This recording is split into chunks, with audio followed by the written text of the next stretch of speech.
KCET 2014 ಈ ಥರದ್ದೊಂದು question ಕೇಳಿದ್ದಾರೆ ಮಕ್ಕಳೇ ನೋಡಿ.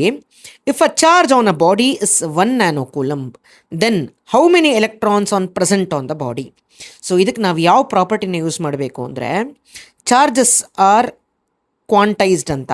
Charges equal to an integral multiple of the basic unit of charge ಅಂತ ಏನು ಪ್ರಾಪರ್ಟಿಲಿ ಹೇಳ್ತೀವಲ್ಲ, ಇಷ್ಟು ಗೊತ್ತಿದ್ರೆ ಸಾಕು. By using this I have to determine what is the value of N.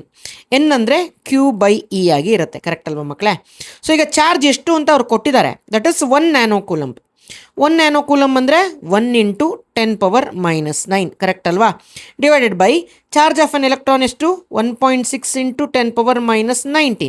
So ನನಗೆ ಇದನ್ನು ನೋಡಿದ ತಕ್ಷಣವೇ ಗೊತ್ತಾಗುತ್ತೆ, ಈ 10⁻⁹ ಮೇಲ್ಗಡೆ ಹೋದರೆ 10⁻+9 ಆಗುತ್ತೆ.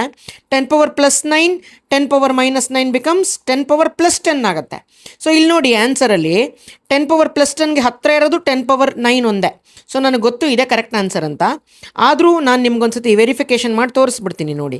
ಸೊ ಇವಾಗ 1/1.6 ಅಂತ ಹೇಳಿದ್ರೆ ಲೆಸ್ ದ್ಯಾನ್ ಅರೌಂಡ್ 0.6 ಬರುತ್ತೆ ಇಂಟು 10⁻+10. ಈಗ 1 ಡೆಸಿಮಲ್ ಪಾಯಿಂಟ್ ಶಿಫ್ಟ್ ಮಾಡಿದ್ರೆ ದಿಸ್ ವಿಲ್ ಬಿ 6 × 10⁻9 ಆಗುತ್ತೆ. ಸೊ ಅಷ್ಟೇ ತಾನೇ ಇರೋದು. ನಾನು ಫುಲ್ ಏನು ಕ್ಯಾಲ್ಕುಲೇಷನ್ ಮಾಡೋಕ್ಕೆ ನನ್ನ ತಲೆ ಏನು ಕ್ಯಾಲ್ಕುಲೇಟರ್ ಅಲ್ಲ, ನಿಮ್ಮ ತಲೆನೂ ಕ್ಯಾಲ್ಕುಲೇಟರ್ ಅಲ್ಲ. ಸೊ ಹಾಗಾಗಿ ಹತ್ತತ್ರ ಇರೋದಕ್ಕೆ ನಾವು ಬರೀ ಡೆಸಿಮಲ್ ಪಾಯಿಂಟ್ನ ನೋಡಿಕೊಂಡೆ ಆನ್ಸರ್ನ ನಾವು ಹೇಳಬಹುದು. ಸೊ ಈ ವಿಡಿಯೋನ ಸೇವ್ ಮಾಡ್ಕೊಳ್ಳಿ ಮಕ್ಕಳೇ, ಆ್ಯಂಡ್ ಇದೇ ಥರದ ಕಂಟೆಂಟ್ಗೆ ನಮ್ಮ ಪೇಜ್ನ ಫಾಲೋ ಮಾಡ್ತಾಯಿರಿ. ಆಲ್ ದ ವೆರಿ ಬೆಸ್ಟ್ ಮಕ್ಕಳೇ.